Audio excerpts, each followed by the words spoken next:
Hey, everybody! Welcome to Nerds with Alcohol. I'm Chris, I'm Russ. with a mouthful of food, and I'm finishing up my sandwich. and this is episode 224. So, 224 back in the virtual nerd basement, well, ladies and gentlemen. it was funny because as I hit the thing, because I don't see you until after I actually launched the thing. So I've got it covered. I've got the meeting actually covered up, and I watch Mm-hmm. our actual stream, and Right. all I see is you doing that. It is like going forward and. Yeah, uh, that was a mistake. So yeah, guys, hey, welcome back CD. to our Hey, Renee. virtual nerd basement. So uh, first of all, before we get into anything, I want to say real quick that I'm very pleased and happy with the verdict that was came down in the George Floyd case today. Yep. Derek Chauvin was found guilty on all counts, three charges. I believe is murder in the second and third degree and manslaughter or something like that. But we here at Nerds with Alcohol try not to get overly political. We like to keep things light, keep things fun. But every once in a while, we do have to address things like that. And I just feel like this is a big day Mm-hmm. for justice. And I was just glad to hear that. I was glad to see that Yep. when my feed, my feed exploded with, yay about it. And I'm just really glad that that the courts and the jury, did the right thing. Yeah. Very much. And so, yeah, I don't know if we want to dwell on it any further. I don't really Well, I think mean, that it's necessary. yeah, I don't think so. I don't think it's really necessary. It was slightly surprising, Yeah. which it shouldn't have been, because I mean, it's not the kind of thing that was. I'm surprised that I don't know what the jury makeup was or anything like that, but I'm Oh, it was surprised. very diverse, apparently. Was it? But Mm-hmm. still, it's one of those things where in the world we live in. I'm so negative about the way the world is right now that Yeah. it actually kind of surprises me that people did the right thing. A little surprised myself, and I'm not as I'm quite as cynical or negative. happily surprised, but Yeah, I'm not quite as negative or cynical as you are, but it's it was still like it was definitely a big surprise. But I'm glad that they did the right thing, Yep. and it gives me a little more faith again in the system. And our system is broken and there's a lot of problems, but it's the one we got, and it's still a pretty good system. It just needs to be overhauled. Yeah, there's a lot of things wrong with it, but yeah, it's still better than a lot of places in the world. Yes, exactly. So yeah. Other than that, how was your week, man?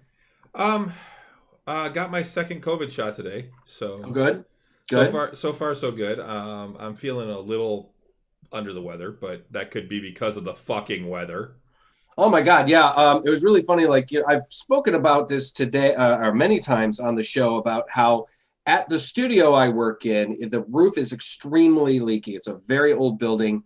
When it rains outside, it pretty much rains inside. We've got tarps collecting water everywhere, and we're working on moving to a new location, but we have to get the new location and stuff. So.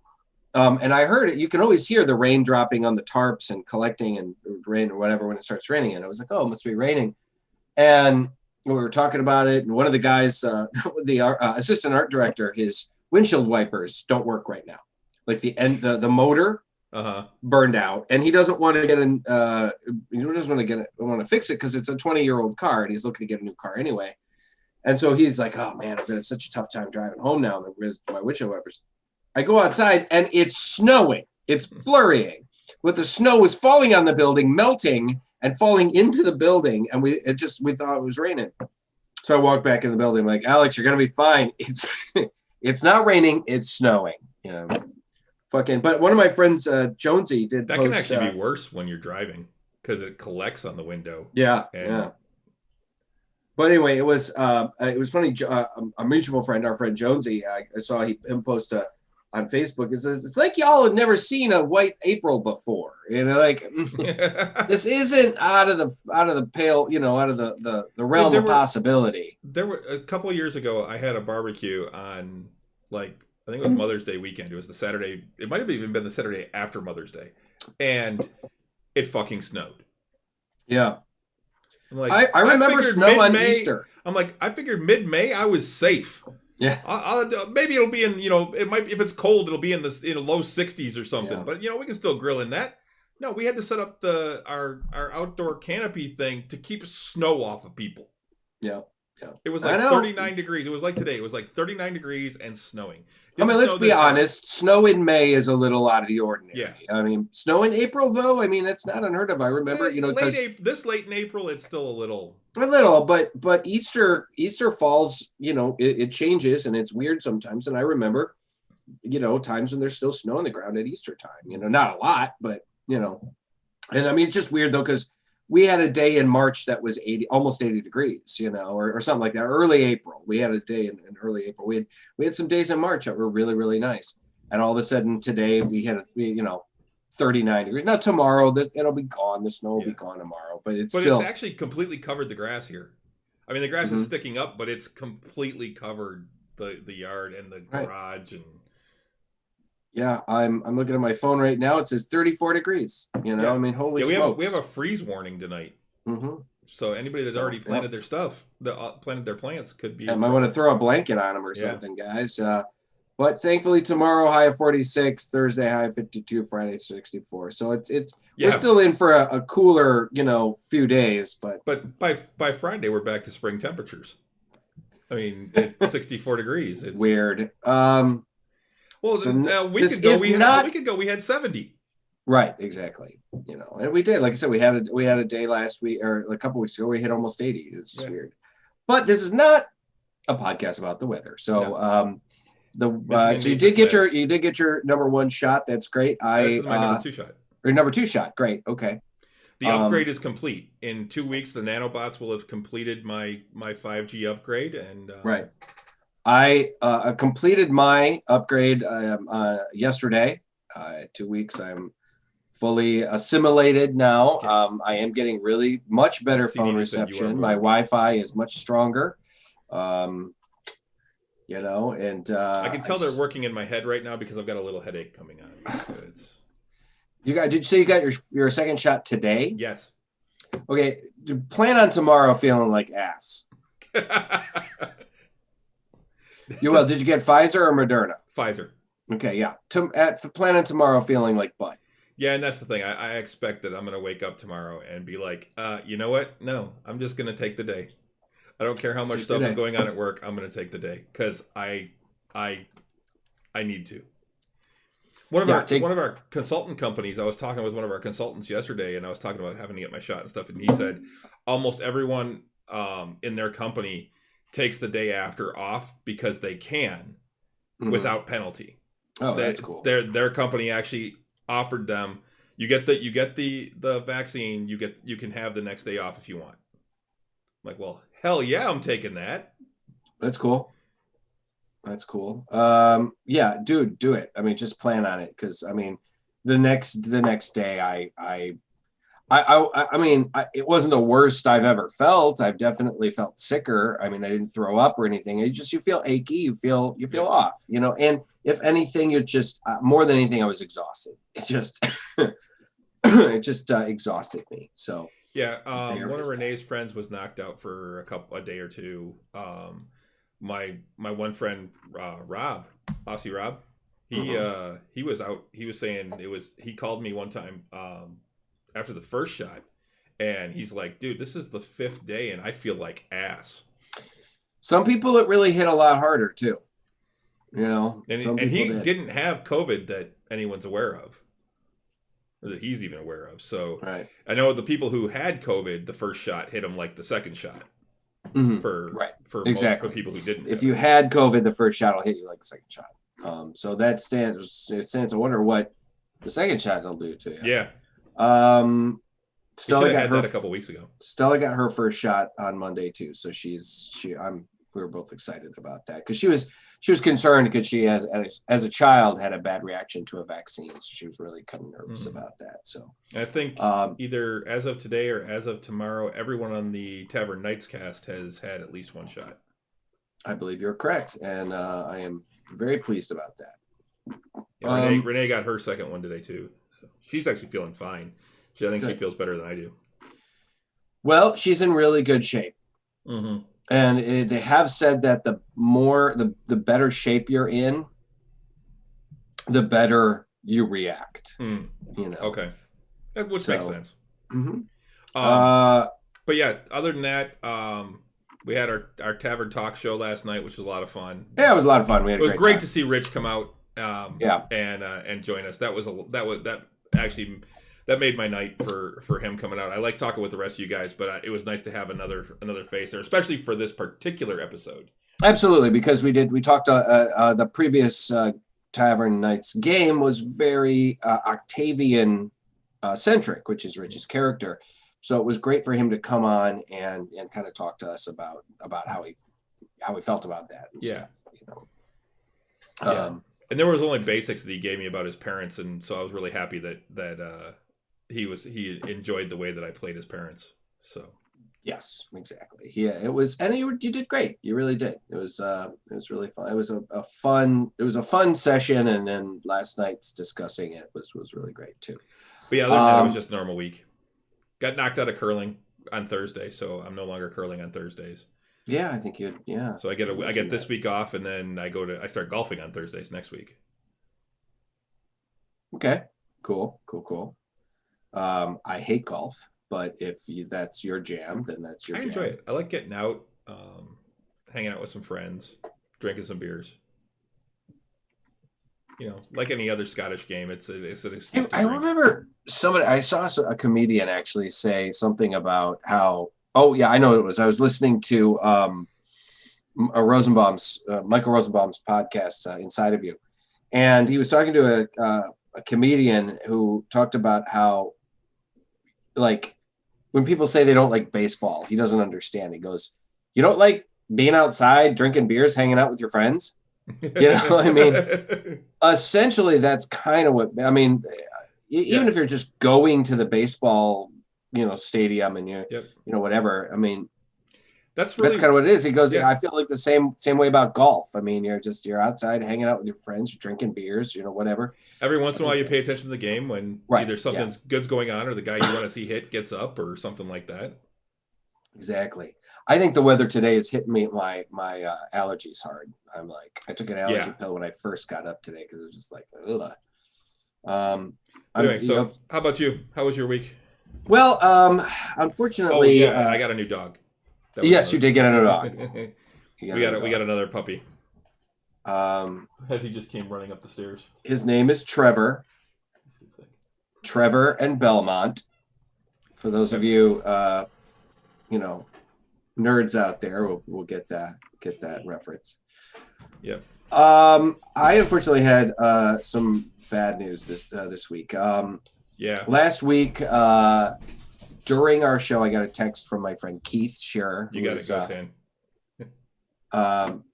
Yes, exactly. Thank you. I got a text from an old buddy of mine, a former roommate, Keith Scherer, who was instrumental in introducing me to a bunch of people that I'm still friends with today. Keith texted me. It was like, "Hey, are you?" And I didn't answer the phone because we were in the middle of the show. And so he texted me, "Are you around?" And I'm like, "Doing the show." And he's like, "Well, call me when you get done." And I called him, and he unfortunately had to give me the bad news that a friend of mine and a friend of the show, Bruce Paulson, had passed away, probably the day before, on Monday of last week. He had been in the hospital for COVID-related symptoms for about a week. He'd been in ICU. I think he'd been on a vent for a short while. They sent him home on Sunday on oxygen. and then but it somehow at some point had passed, probably in the night, or we weren't sure. I don't know all the details. But he had been found. Nobody could get a hold of him so on Tuesday somebody went over to his house. Bruce was 61, I think, and 61 or 62. He was born in, I think it was 59. It said on his obituary. I shared his obit, a link to his obit, on our Facebook page, on the Nerds with Alcohol Facebook page. Bruce was thank you, CD. I appreciate that.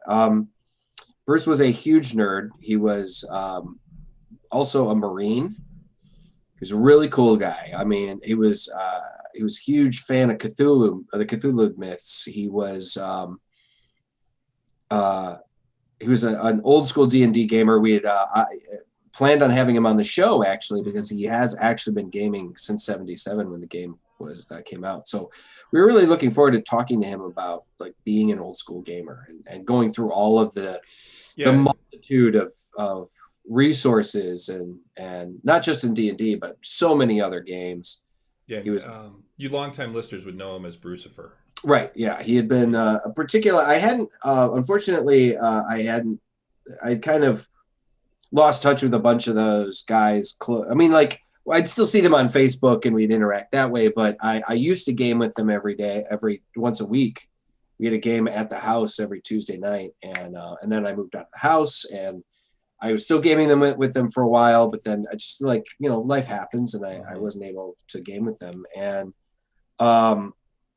so I hadn't seen much of Bruce, and then he kind of got into the show.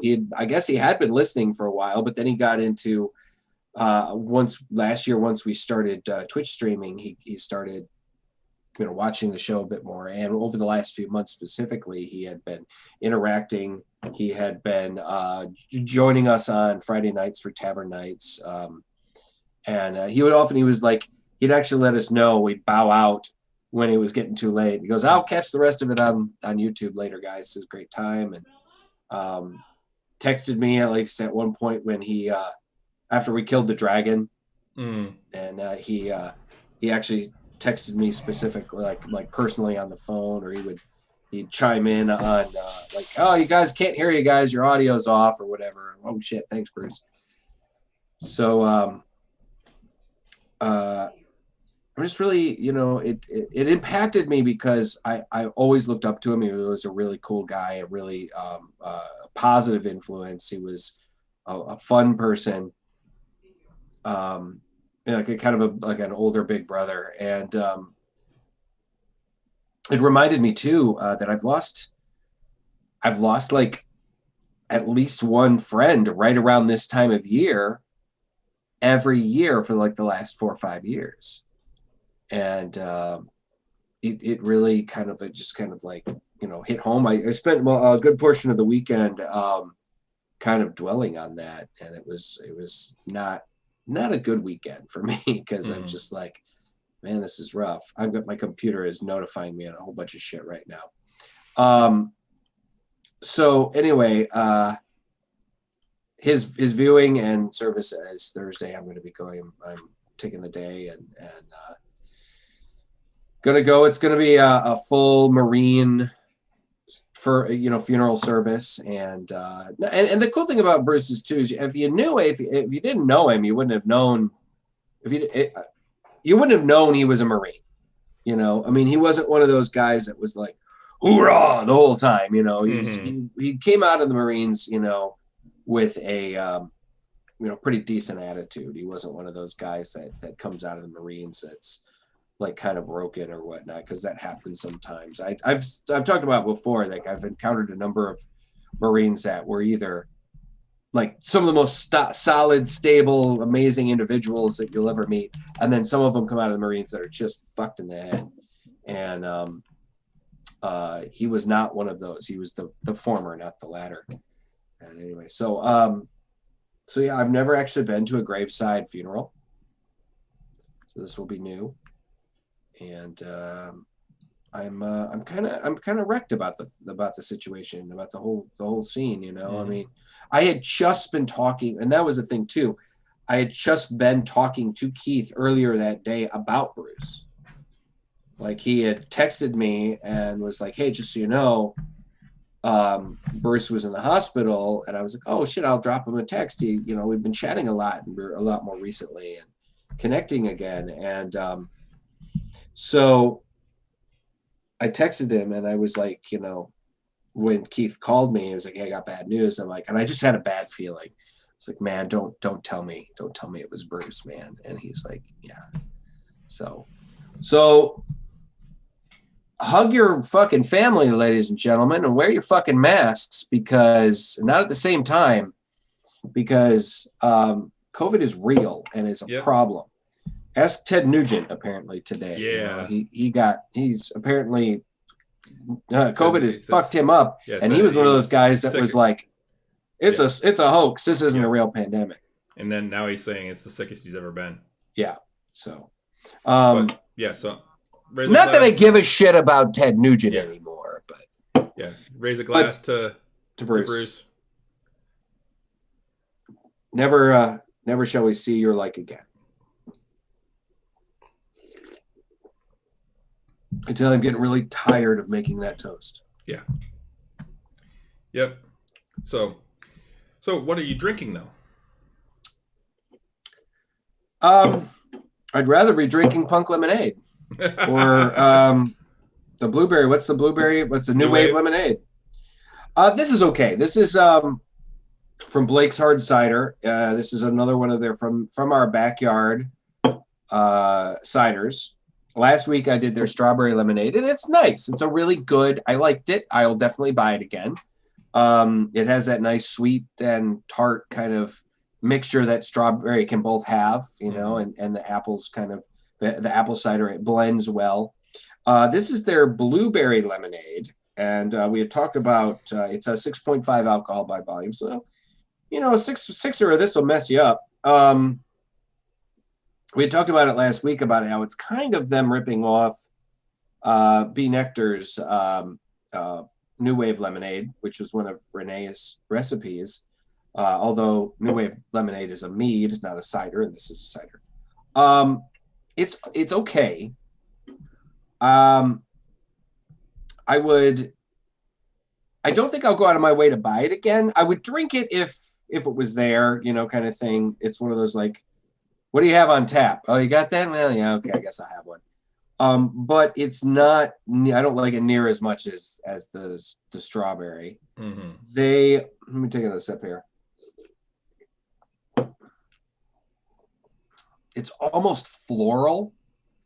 I'm getting more of a floral taste, like remember the Angry Orchard that was elderflower. Yeah. Oh, you kind of drinking it. You're like, am I drinking perfume? What is this? This is, that's very much, it's almost the kind of reaction I'm having to this, I've never been a big blueberry guy. And so maybe that's part of it. It says, electrify your taste buds with juicy blueberries, tart lemons, and our 5-apple blend. Kick back and enjoy this bold lemonade fresh from our farm to your fridge. Now, I think Stella would really like this. But for me personally, I'm going to give this one kind of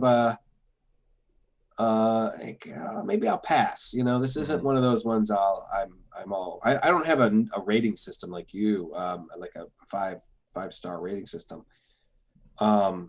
It's more for me just like, I like it. I didn't. This is more one of those like, I think I'll pass on this next time. I'm not gonna buy a 6-pack again. Like I said, if I don't have too many other options, I'll drink one, but I'll finish it. It's not one of those ones I gotta like say I can't run it. It's got terrible. It's sweet, but it's not. Like I said, it's got a very floral kind of flavor, and I'm not jiving on it as much. Okay. So yeah, whereas New Wave Lemonade by B. Nectar does a much better job with the blueberry and lemon flavoring. And I mean, that's a really solid mead. I'm really, both Punk Lemonade and New Wave Lemonade are really fantastic meads. They are both really good. I like them a lot. This is, maybe they overdid it. I don't know. I'm having a real tough time wrapping my brain around this one. You might have to taste it and tell me what you think. Yeah. What are you drinking? I will do that. I am actually drinking. This is the last of my peanut butter beers. My peanut butter chocolate beers. This is the Dragon's Milk Reserve from New Holland. It is the last one that they came out with. It's the 2021 Reserve #1 because they do 4 a year, I believe, 1 per quarter. It is a bourbon barrel aged stout with peanut butter, cocoa nibs, and natural flavors. It looks like that. It's got the orange on the label. It is 10% ABV. Fuck. This beer reserve liqueur. What's that? Oh yeah, it's liqueur. Yeah, Dragon's Milk is an imperial stout, so it's a higher ABV stout. It tends to be anywhere from 10 to 11 to 12%, depending on the year. But this says this reserve is a rich and nutty take on our legendary bourbon barrel aged stout. Waves of smooth, velvety flavors wash over your taste buds to conjure the familiar taste of peanut butter cups. Aged in select bourbon barrels for 3 months and finished with massive amounts of real peanut butter and cocoa nibs, our latest reserve is an indulgent experience that is sure to satisfy your sweet tooth. It actually, I mean, it is. We'll hide the Bills logo there, but it is dark. It is dark, dark, dark. There is no light coming through that. It really didn't have a head when I poured it tonight. It does have some carbonation still, but you get a lot of the peanut butter and chocolate notes right at the beginning, and maybe even a little bit of the bourbon and maybe even some vanilla. And then I'm gonna take a drink here.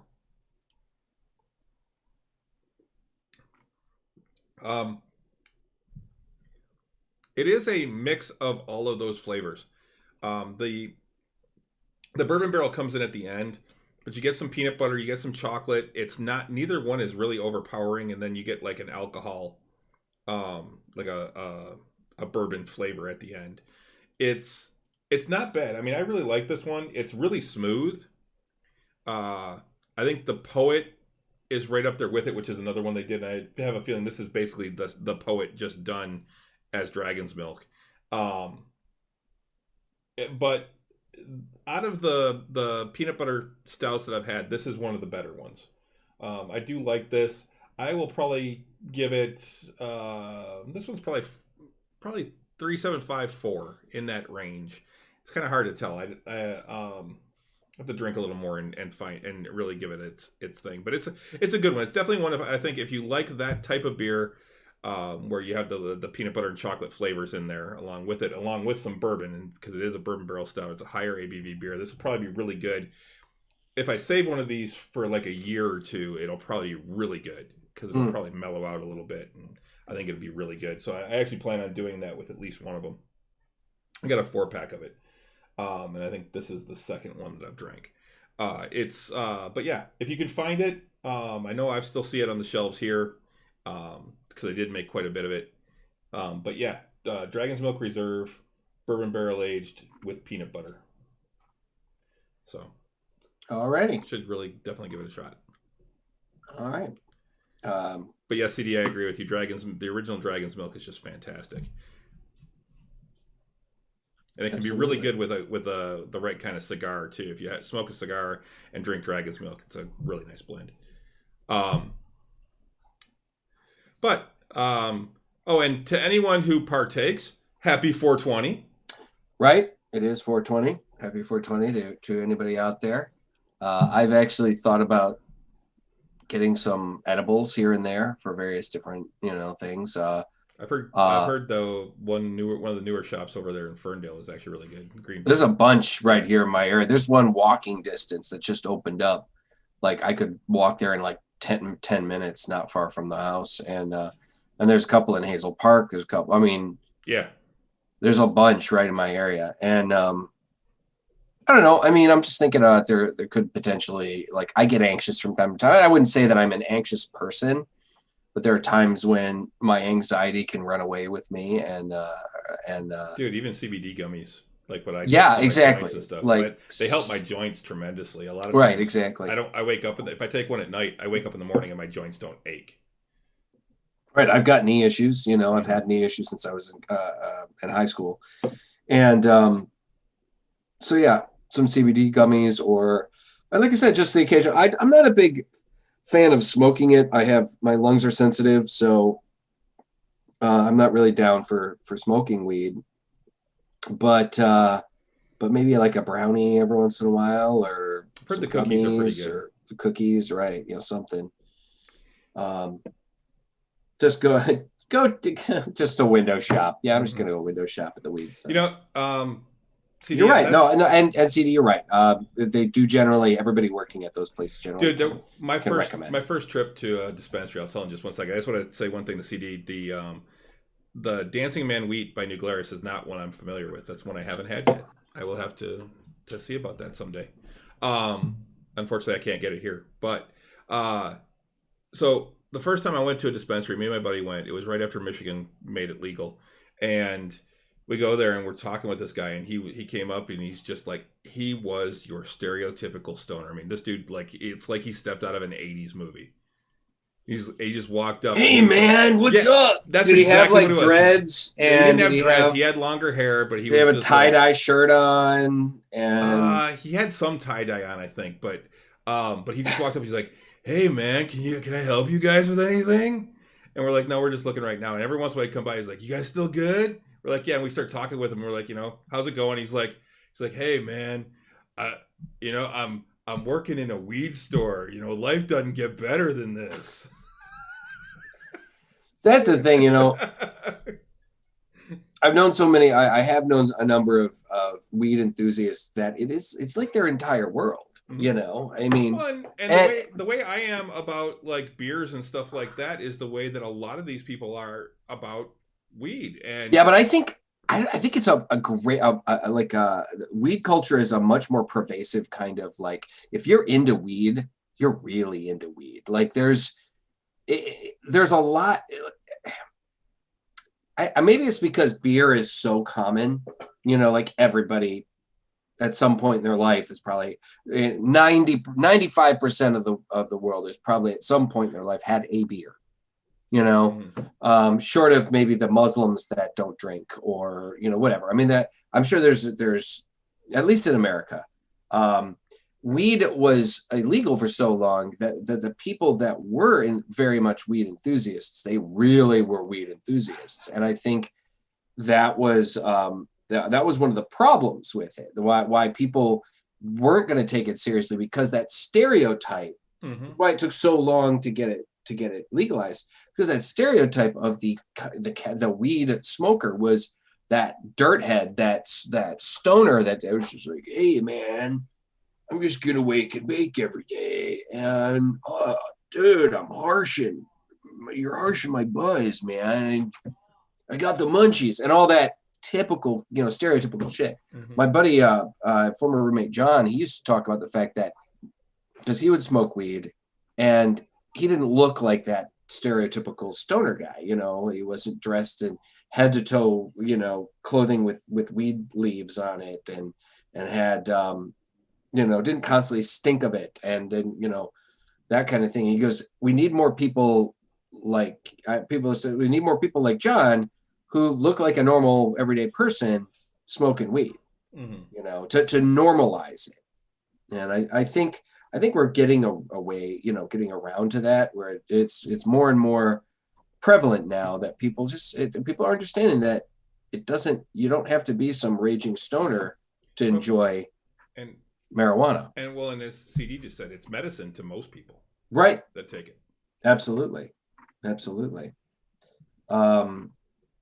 So yeah, well that's cool. I'm gonna probably one of these, because I honestly prefer the buzz that I get from weed to getting drunk. Honestly. My thing is that I have so rarely ever had. I mean, I haven't done a lot of weed, but when I have, I almost never get anything out of it. And Renee has told me it's because I have such a large circulatory system because I'm so tall. Okay. I guess that would make sense. That's what it is. It's that it has to get into your bloodstream and right. Maybe alcohol packs that bigger punch or something. I don't know. Yeah. So we got a lot to talk about tonight. Yes. We should probably move on and get into this stuff. What do you want to do? We want to do quick hits first and then get into... Let's talk about one of the big things that just dropped yesterday. Yeah. The Shang-Chi trailer. Shang-Chi. That looks so cool. It does. It really looks cool. They're doing a Chinese kung fu movie. Right. It's a Marvel kung fu movie and featuring pretty much the kung fu character for Shang-Chi is essentially Marvel's answer to Bruce Lee and the characters that Bruce Lee would portray in kung fu movies. He was the master of kung fu, and he was, he was created in the late 60s, early 70s when kung fu movies were some of the most popular films that were being made. And extremely, particularly imports, they were like, people loved kung fu in the 70s. Just like Iron Fist was essentially the answer to the Caucasian, like martial arts master, kind of like Chuck Norris. Shang-Chi was their answer to Bruce Lee. And just like Luke Cage was also their answer to like Shaft and Superfly and the blaxploitation characters of the era. Shang-Chi was the kung fu guy, and they're finally introducing him into the Marvel universe. Now, from the trailer, from what you can see, it's interesting because you wouldn't necessarily know it was a Marvel movie if you didn't say it, because I didn't see any cameos or any other of the established Marvel characters. The only thing I saw were the emblems, the rings that they've used. They used them in Iron Man. They used them in Iron Man 3. Right. And it was the whole setup for that. The 10 rings. The 10 rings, yeah. Shang-Chi and the Legend of the 10 Rings. So that it looks like they are delving into that a little bit more. That it actually is a real thing and not just, something they made up to sell the Mandarin. It does look really badass. I mean, the thing is if honestly, it's the same thing they used for the terrorists used too. Right, exactly. That's what I mean. Honestly, if you didn't know Black Panther was a Marvel character, there's a lot of stuff in Black Panther that wouldn't. I mean, there wasn't a ton of other Marvel characters in Black Panther as well. The thing that Black Panther had going for it is that the Black Panther had been introduced in Civil War. So we knew he was a Marvel character. I mean, Marvel Comics readers would know the Black Panther's character, but this guy, I mean, he's pretty new to a lot of people. Yep. So it's going to be really interesting to see how this movie is received. I think it's going to kill, personally. I think it looks amazeballs, and it's going to kick ass and take names. It looks really fantastic. His first appearance was Special Marvel Edition number 15, December 1973. Okay, so early 70s, yeah, right before I was born. And like I said, back then, kung fu movies, man. Hell, I remember watching when I was a kid and watching kung fu movies on like a Saturday afternoon or Sunday afternoon or whatever on Channel 50. Yeah, just these various, kung fu imports that they would have, and always wondering why the voices didn't match up with the way their mouths were moving. I didn't. For a lot of times on the weekends in my 20s, my friends and I would just get together and we'd go out to like Blockbuster and try and find the cheesiest looking martial arts movie we could find to sit and watch while we drank. Right. Yep. And we would basically just like Mystery Science Theater it. Exactly. And I mean,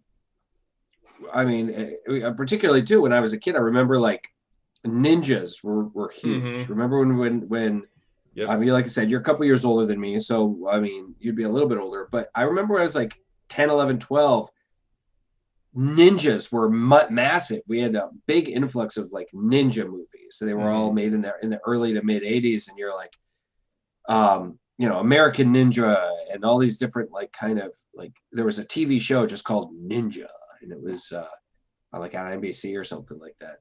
TMNT was gateway drug into ninjas. What was TMNT? Yeah, of course. Yeah, it was right around the time that TMNT was created as well. So CD is a big fan of Jackie Chan. That's cool. I am too, actually. Jackie Chan's amazing. But goes hand, hope for some Hong Kong inspired cinema creative fights. It looks like that style. It looks like Crouching Tiger, Hidden Dragon meets Marvel. It's the Marvel universe, right? And of course they've got Awkwafina in there, who's like pretty much the hottest Asian American comedian actress on the planet right now, and so she's going to add the comedic flair to it, and I think it looks fantastic. I'm really excited. I would like I would like some hints as to see if we are going to see any established MCU characters in this film, even if it's just a cameo. It would be great. Yeah, I have a feeling we will, if not in the movie itself, in the credit scene. Probably in the post-credit scene. Mm-hmm. Yeah, I mean, they may want it to stand alone on its own merits and not have that. They still haven't actually released. I'm looking at IMDb right now, and they haven't released a lot of people that are in it. There's only maybe 10 that for the cast. Yeah, they're keeping it really close to the vest. I mean, to give you a little background on the character, basically. Well, Michelle Yeoh's in it. Yes, Michelle Yeoh is in it.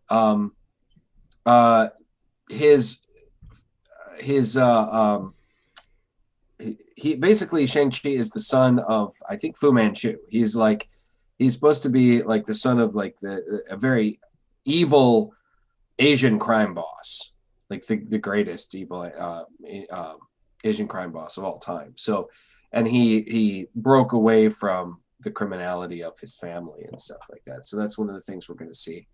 And that's the other thing too, is like Shang doesn't have any superpowers.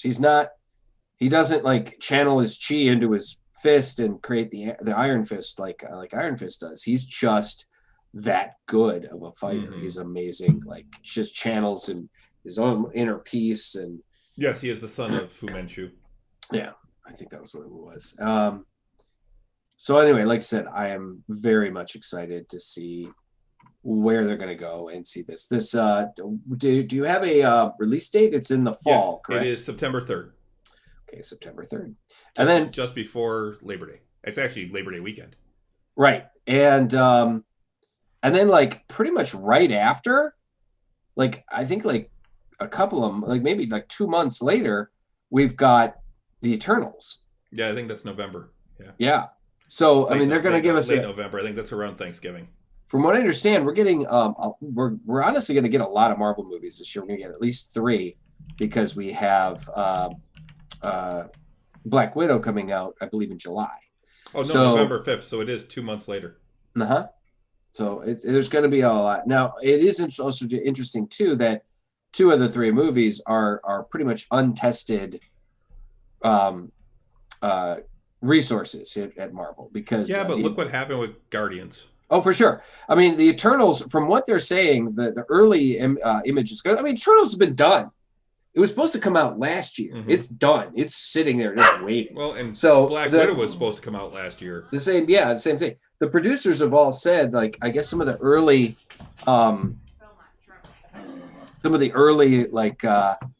reviews and whatnot of Eternals are like, this is amazing. It's going to be incredible. This is a space opera kind of like holy shit kind of adventure.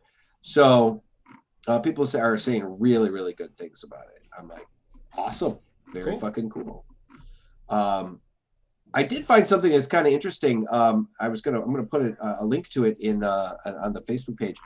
Newsarama here, or Games Radar, posted a timeline of the Marvel Universe, the MCU, like chronologically. So if you wanted to watch everything chronologically, it would be it shows it. It actually starts with Agents of S.H.I.E.L.D. season 7 because they go back in time.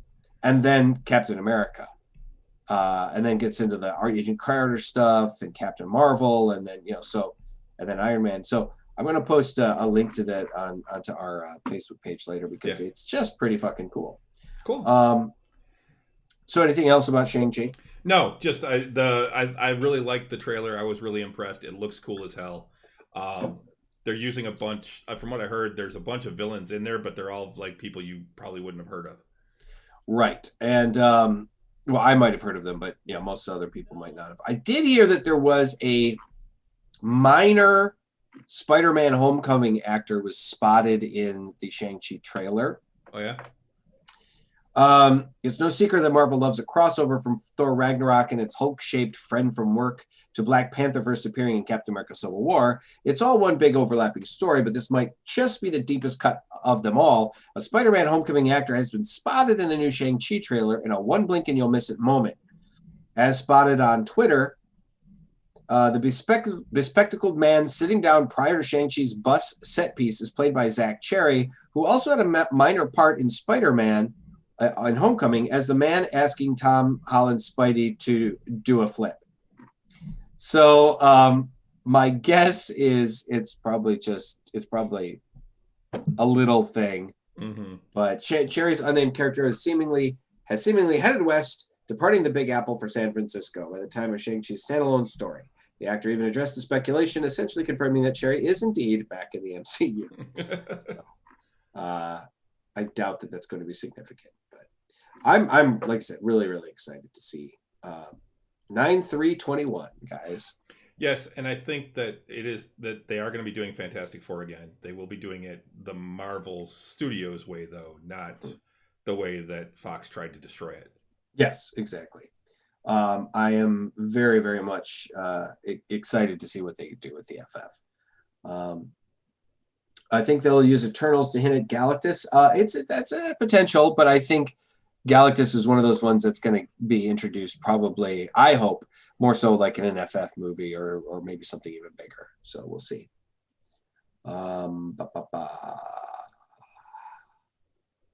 Yeah, well, they're still talking about, thanks, Ghost, about that. The stuntmen for Andrew Garfield and Tobey Maguire were both seen on set.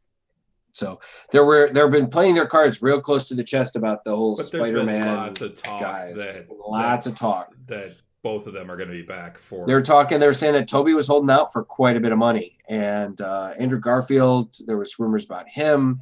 There's rumors about Jamie Foxx reprising his role as Electro. Which I had heard was confirmed, actually. Yes, I heard that was confirmed. Also, Alfred Molina recently did confirm that he is returning as Doc Ock.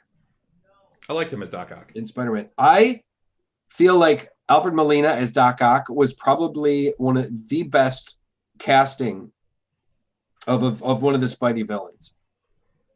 And particularly in any of the Spidey movies. Any of them. Mm-hmm. He was amazing as Dr. Octopus. He was just fantastic. I really liked Michael Keaton as the Vulture too. Well, I liked his take on the Vulture. I mean, he made the Vulture cool. Yes, absolutely. And I was talking about it at work earlier today. I mean, he took a character that potentially could have been really awful and made him very cool. So well, Marvel did that too by doing the whole thing with him using the alien tech and stuff like that, scavenging the tech, and they also made him, and which is something they do a lot with Marvel, is they made him relatable. Yes, they made him a villain that you could understand why he was doing what he was doing. Yep, he was an older guy trying to take care of his family. He's got a kid. He's like, kind of got screwed over by the government and by damage control and all these other. He had a contract to clean up the city and clean up this technology, and then this other, company government agency came in and said, nope, basically, you're done.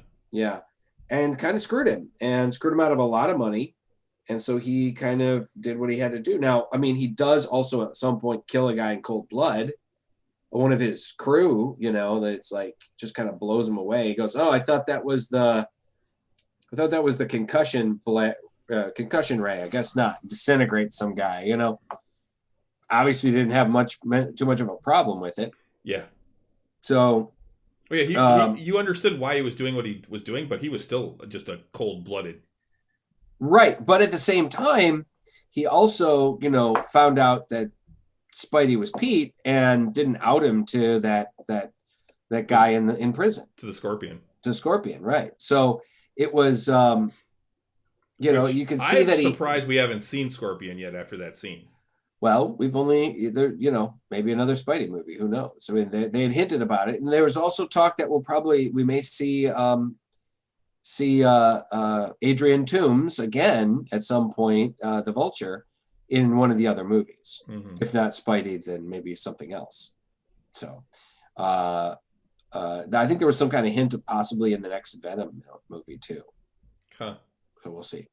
Let me see. We should probably moved on. So yeah, Alfred Molina. We're already almost an hour in. Christian Bale was seen on the set of Love and Thunder. He is with a shaved head, apparently. They released pictures of him with a shaved head, looking kind of thin and I guess in shape. Well, that dude is like scary what he'll do for a part. Oh man, he just everything. It's crazy. He'll gain 100 pounds. He'll lose 100 pounds. It's insane. But pretty much nothing is known about the current untitled movie. Oh wait, you're going off screen there, Russ. Yeah, sorry. Yeah, Chris Pratt, Star-Lord, and the rest of the Guardians of the Galaxy are involved too, and James Gunn has been on hand to offer director Taika Waititi some advice on the characters. All in all, it looks like the movie is set to deliver on its promise of a sprawling Avengers 5 feel. Thor 4 isn't the only A-list ensemble project that Bale has in the works. He'll also appear in David O. Russell's next movie. Pretty much nothing is known about the currently untitled movie, but Bale's co-stars include Margot Robbie, De Niro, Anya Taylor-Joy, Rami Malek, and Mike Myers. So interesting. While we wait for Thor: Love and Thunder to arrive in theaters, check out. Okay, so I can only imagine. I think Love and Thunder is going to be amazing. My guess is that possibly Bale is playing, because he's got a shaved head. He might be playing something that's very prosthetic heavy. He's supposed to be the God Butcher. Yeah, I think he scored the God Butcher. So that's what everything is said, that's who he's playing. Okay, it's going to be either very prosthetic heavy, or he wears a lot of motion capture stuff, so that they can, so that might be easier with a shaved head. So either way, yeah, and he's the kind of guy that would shave his head for a role, no problem. Yep. So. Yeah, he's the kind that would do it, and then they go, "We didn't mean you had to. We had a cap." That's what they did. That's what happened with James McAvoy when he was playing. When he found out he was playing a young Professor X, he shaved his head, and he showed up, and they were like, "Whoa, wait a minute! We wanted you to have hair, and because Professor X doesn't lose his hair until the end of, I think it's the end of Apocalypse, and he's just like, so he had to wear like hair extensions and like probably like hair pieces and stuff for quite a bit of the filming of the first movie, because he had just like pretty much for a stunt, and when he finally announced it, he went zip zip zip zip zip, I'm Professor X. And yeah, so I saw a thing about it recently, and I was just like, that's hilarious. No, in Days of Future Past, he had like fucking long ass tresses, and it was pretty funny. But let me see. I got a few things here we can get to real quick. So they did reveal the new lineup for the X-Men. They did actually this cool thing online where you could vote for who was going to be for one of the final members of the X-Men. The comic for the movie, not the movie, but the new lineup for the main X-Men team that's going to be in the X-Men comics is Cyclops, Marvel Girl, Sunfire, is the Japanese mutant superhero, Rogue. Formerly Sunfire was one of the original X-Men, actually. He was never an official X-Men. He helped out. He was an X-Men originally and left the group. He actually it was like for one issue. It was one issue. Yeah. So He was known to be very arrogant and Yes. doesn't play well with others. So, but now the character has changed over the years. So we have, like I said, Cyclops, Marvel Girls, Sunfire, Rogue, Wolverine, the former X-23, not Logan. So we have the young clone of Wolverine, the young female clone of Wolverine.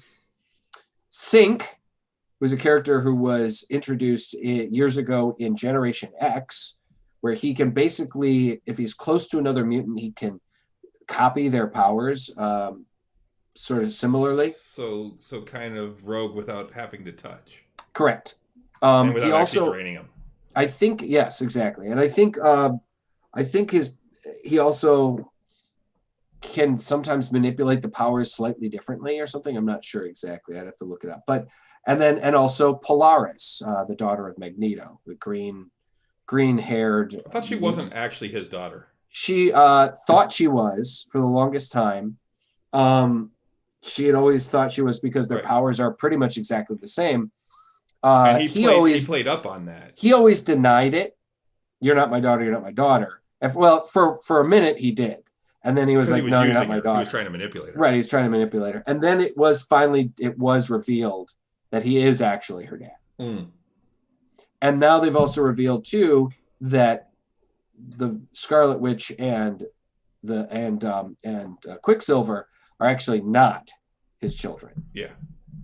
So I'm not sure. I think they were trying to distance the characters from the mutants or something like that.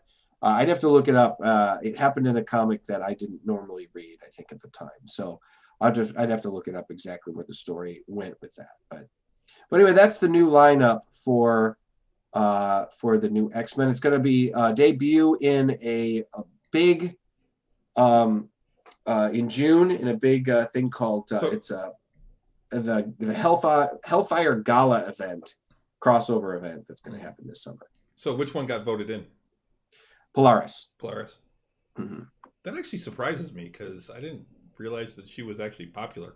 Well, they picked a bunch of very out of the it wasn't a bunch of super popular characters. There was there was Cannonball and Sunspot were both up from the New Mutants, who have both been on X-Men teams in the past. They've both also been Avengers now too, because they were on the Avengers, the X-Men Avengers crossover team.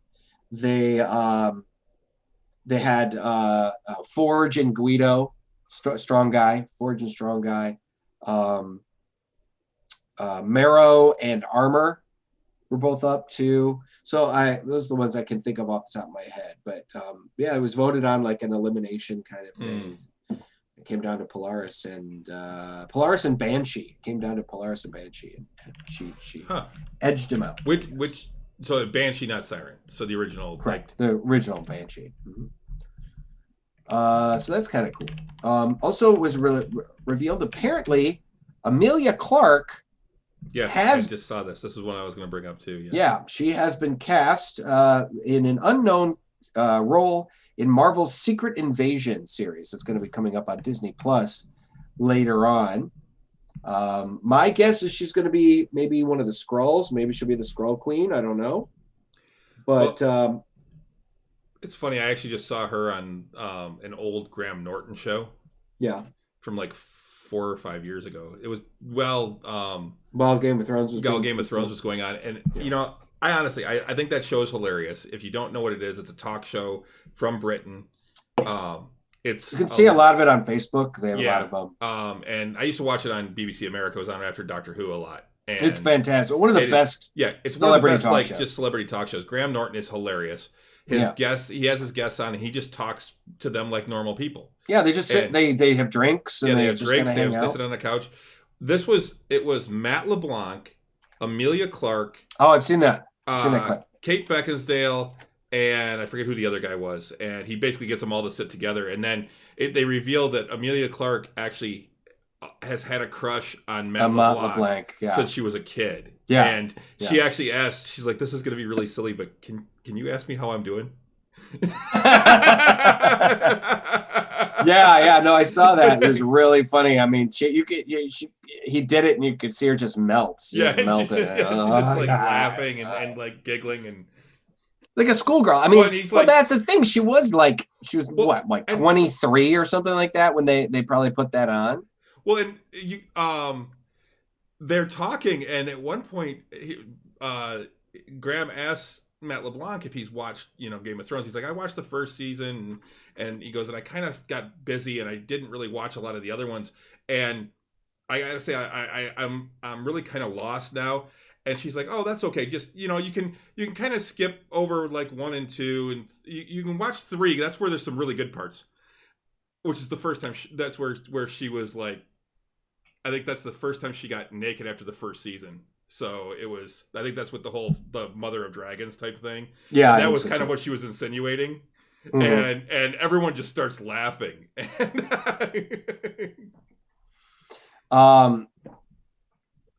Yeah, and that's the thing. Like a lot of people don't know. Like Amelia Clark almost died in the hiatus between, I think it's season 2 and 3 or season 1 and 2. Like she had like a weird thing happened with her brain, and she got it wasn't like a stroke, but it was rough. She almost died, dude. It was pretty bad.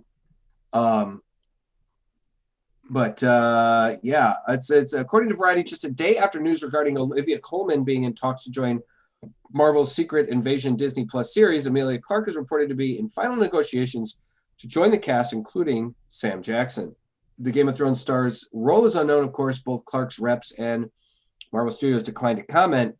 If the reports hold, however, this will be the Clark's first go at a Marvel property. Secret Invasion will follow the Skrulls, shape-shifting aliens introduced in Captain Marvel and seen again in Spider-Man Far From Home, who has been hiding in secret on Earth for years. The series script will come from Kyle Bradstreet from One Night in Miami's Benadir to play the main villain. For Clark, this is not her first go at a popular franchise. Along with Game of Thrones, she also appeared in the Terminator movies franchise. She played Sarah Connor in 2015's entry to Terminator Genesis. In an interview with Vanity Fair, she mentioned being glad it flopped because the project was a chore to make, thanks to director Alan Taylor. He was not the director I remembered. He didn't have a good time. No one had a good time, Clark said. So, interesting. Hopefully for Clark and everyone else involved, the Secret Wars set will be a much better experience. There currently are no reports of who will helm the project that will soon join WandaVision, The Falcon and the Winter Soldier, and Loki, which debuts on Disney Plus on June 11th. So, so there's that. Let's see, I got a couple other things here right quick. Michael Keaton has been confirmed to return as Batman in The Flash. He'll be reprising his take on the Caped Crusader in the Flash movie. We're talking about the Flash movie. Because they have talked about that the Flash movie will also, similar to how Spider-Man 3 and honestly Doctor Strange is going to deal with the multiverse in Marvel, the Flash movie is going to be dealing with the multiverse in the DC universe. So should be very, very fucking cool. I'm looking forward to that. So like I said, I want to do these real quick hits before we kind of spend the rest of the show on Falcon and the Winter Soldier, because there's a lot to talk about there. Love, Death, and Robots Season 2. It got a trailer and a release date. Was revealed by Netflix. If you guys didn't check it out, Love, Death, and Robots was an anthology series on Netflix of a bunch of short films ranging from 5 minutes to 20 minutes of animated short films, and they are absolutely genius. They are definitely more for an adult kind of viewing, not really for kids. Not necessarily. I mean, there's a few things that are a little sexual, but it's not really. It's not kid animation. It's adult animation, but it's also not. The robots visiting the destroyed Earth. Oh the man, the whole thing with the cat was just fucking hilarious. Oh, it was so funny. Oh my god. Some of them were very funny. Some of them were were kind of just cool and poignant. Very sci-fi. All very, very sci-fi. So Love, Death, and Robots. If you guys want to check that out, the first one is 18 shorts. Like I said, they're anywhere from 5 minutes to 20 minutes. Most of them are kind of right there in the middle. And they're really, really worth it. You can binge it in an afternoon. And the next season is starting all different types of animation too. All different kinds. Some hand drawn. Yeah, all different kinds. But the next one is it's streamer on May 14th. So very cool. This is about Zack Snyder. That's fine. There was There's a zombie game that was exclusive to the PlayStation called Days Gone. It was just one of the free games that you could download I believe it's this month, so you still can get it. Speaking of free games, Horizon Zero Dawn also went free on the PlayStation Network for PlayStation Plus. If you want to download it for the next, I think as of the 18th until the end of the month, I think it is, you can download Horizon Zero Dawn. Hey, you can Cameron. have it in your library, and even if you have to delete it, you can re-download it later. So easily one of the most popular games on the PlayStation in the last few months, or in the last few years. But anyway, there was a game, Days Gone. It's a zombie game. I haven't played it yet, but I've heard really great things. There was a sequel pitch that Sony kind of went, I don't think so. But a fan petition has garnered over 55,000 signatures to present to Sony to say, hey, no, we want to see it. Let's deliver a sequel, man. We're down. It went through change.org. I mean, that's pretty wild, man. That the fans of a game can rise up like that. That's pretty great. And I had a little something about Red Dead Redemption too, but it's basically about a world persistence mod that makes the game even cooler. But I think you can only mod that game on the computer. You can't mod it on a console. So yeah. I don't know. I think that's about it for me on extra shit. I did watch the second episode of the Nevers. I have not watched it yet. We need to discuss this show because maybe we can kind of backtrack, and after next week when we get done with Falcon and Winter Soldier, maybe we can backtrack on the show and review that show a little bit because we'll have a few weeks before Loki starts. So because it is a solid show, man. It's fucking solid. Yeah, I'm looking forward to seeing the second episode. I haven't seen it yet. Watched it last night. It was good. So guys, check out The Nevers. It's on HBO Max. It is a Joss Whedon thing, but don't hold that against it. Okay. It's I think it's well written. It's very steampunky. Yes. 1899. Yep. So we'll get more into that later when we have more time. And Invincible, we got to talk about that some too. I haven't caught up on that. I need to catch up on it.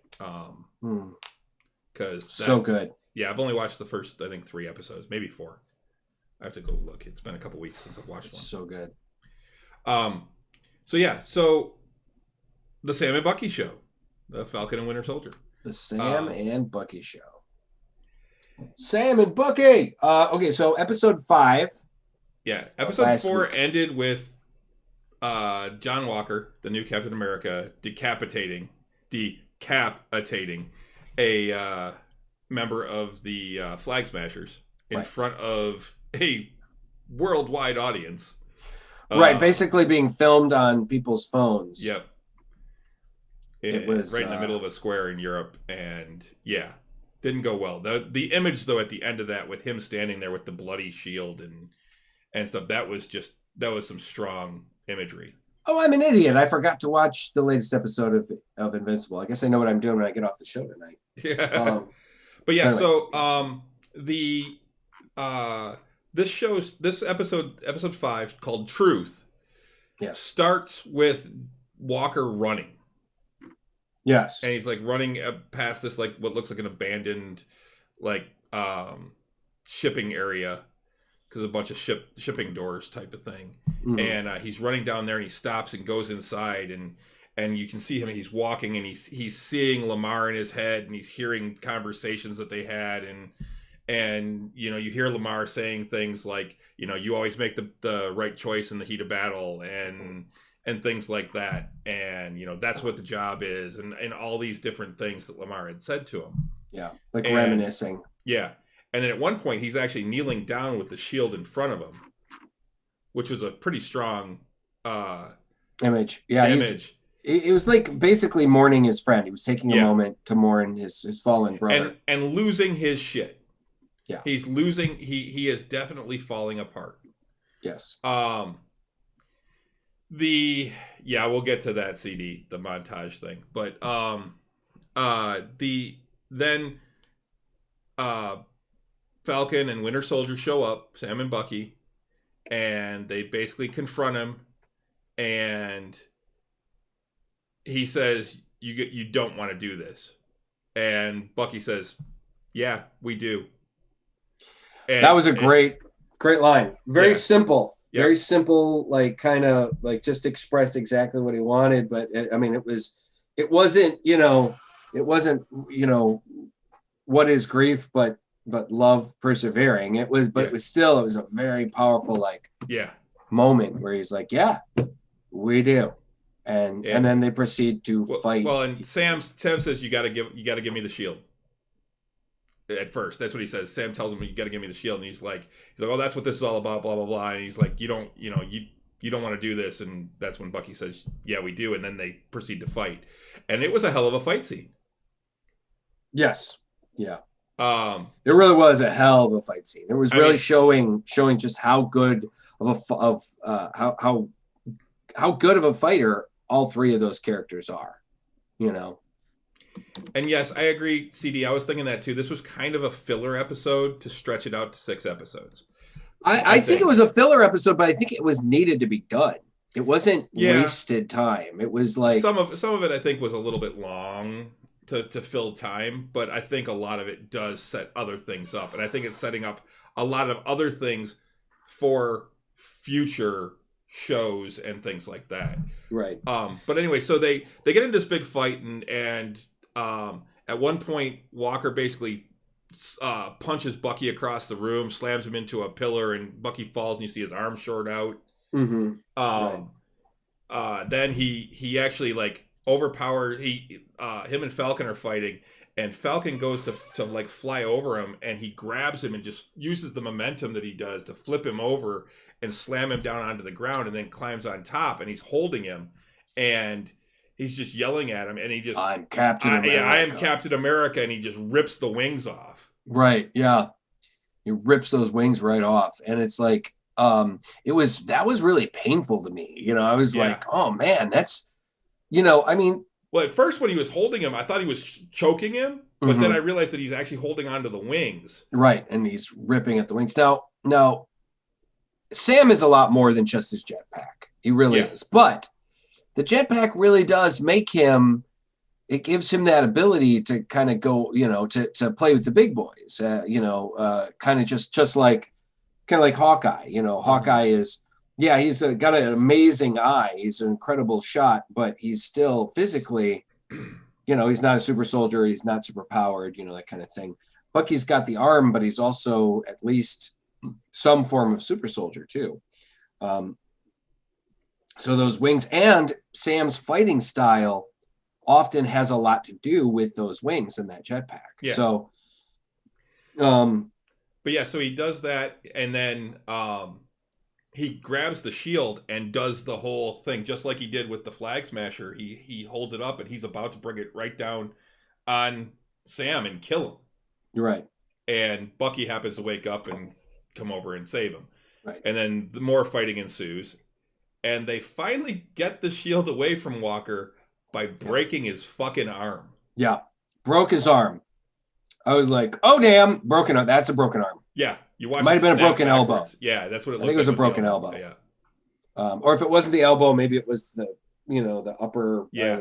The arm folded the wrong way. It did, and it was like, but he got back up, and he was all like, "Come on," and you're like, hey, "That arm is broken. That arm's broken.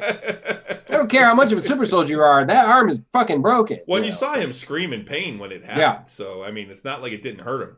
Yeah. So, and we of course see him later on with it in a sling. So, so they finally are able to take him out, and then we see, okay, so that's the end of the super big fight. Well, and then at the end, Sam's laying on the ground, Walker's laying on the ground, and Bucky gets up and walks over and picks up the shield. And this, I think, is one of the best visuals in this show. I was going to say, I stopped it. I paused it. I was like, because I saw that shot, and I went, Stella, did you see this shot? Yeah, there's sun coming in through the door, and it's highlighting Bucky standing there. It's all shadows though, and he's holding the shield, and he's standing over Walker's body, and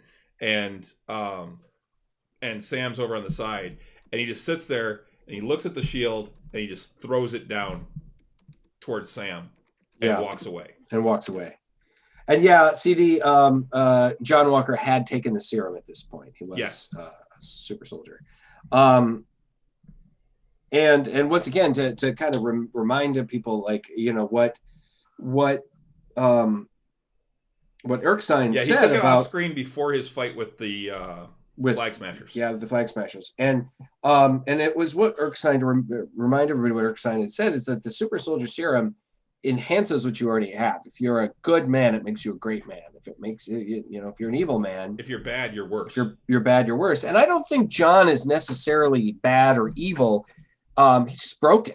Mm-hmm. He's a broken person, and seeing Lamar killed and the situation he was in right there, is he had a break. He had essentially had a psychotic break, and you're seeing what happens to somebody who probably didn't get the proper psychological treatment and whatnot that he probably needed after Afghanistan or whatever else. And there was shades of that in the previous episode where he was talking to Lamar and kind of opening up to him about taking if he could take the serum, would he, and things like that. They never actually tell you that he took the serum, but yeah, he did. And that's why he was so antsy before when Sam went in to talk to Carly, because he was feeling the effects of the serum. But okay, so after the fight, another great visual: Sam holding the shield and trying to wipe the blood off of it. Yeah. It's very much kind of like what he's going to have to do, thanks to what John did. Mm-hmm. You know, he's got to have to play backup on that. Play a cleanup. And all of this happened before the opening title. Yeah. Oh my God. Yeah, it all happened before the opening title. I was just like, holy shit. So, so then what? I mean, we go back to their camp. Where their base is, and Joaquin's there, right? And he's there. They're kind of basically once again doing cleanup on what happened. Yeah, and Sam's got the wings in a bag and stuff, and Joaquin walks up and goes, "What happened to these?" Yeah. Now it's interesting to note, because people have been speculating in the comic books. Joaquin is a character. He is a superpowered character. He is the Falcon, or he was the Falcon. When Sam became Captain America for a while, he allowed a young, he teamed up with a teenage kid. I might have said later teenage, like 17, 18 years old, who was kind of helping people cross the border. He was an American. I think he was actually essentially like an anchor baby. He was born of immigrated parents, and he was helping people safely cross the border. And he ended up getting captured by might have been the power broker, I'm not sure, somebody, and got experimented on, and then it was a Madripoor scientist. Okay, and ended up getting wings and he was slightly mutated eyes and whatever. They fused his DNA with that of Bucky's Redwing. Of Redwing. Yeah, Redwing. Bucky's Falcon. Or not Bucky, Sam's Falcon. Sam's Falcon, right. So, and Sam's Falcon was already mutated slightly, whatever. So it was, so he became kind of Sam's kind of sidekick / partner for a while. And now we're not seeing this character, Joaquin Torres, as a mutated human. I think he's going to get the wings. I think he's going to take Sam's old wings. Yeah. Because he even said something about in one of the earlier episodes about being able to fly like that would be awesome. And yeah, he was fascinated by the tech. I think he's going to take Sam's old wings, because Sam basically said, "You take them, or keep them." Yep. Because Sam's about ready to walk away. I mean, he's really mad. He's upset about the whole situation, and honestly, this is what Keem basically telling him, that because of the clusterfuck that John Walker made of this situation, the government stepping in. Yeah. A greater deal of government control stepping in. Yeah, then we go to John Walker's hearing. Now, this kicked my ass. This is one of those things that made me go, the guy fucked up big time. He fucked up big time. He messed up. He killed a guy in cold blood wearing the Captain America colors with the shield. Fucked up big time. But he was making he made a really valid point. He had become what they wanted him to be. Yep. He was built by them. He was their Captain America. And like typical politicians, they take no blame. Right. They didn't care. He was thrust into a situation that he wasn't prepared for, with next to no training. He was a very capable soldier. He had been decorated many times, but looks like what he had told Lamar. I mean, what they had done to get those decorations was very regrettable. And worst days of his life. Right.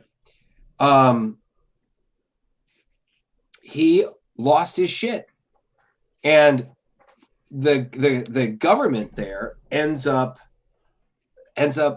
abandoning him. I mean, he got an other than honorable discharge. So it's not as bad as a dishonorable discharge, but it wasn't great. He will hold no rank and get no benefits. And he'll get no. They took his fucking retirement benefits. Yep. Holy shit! Right now, that's messed up.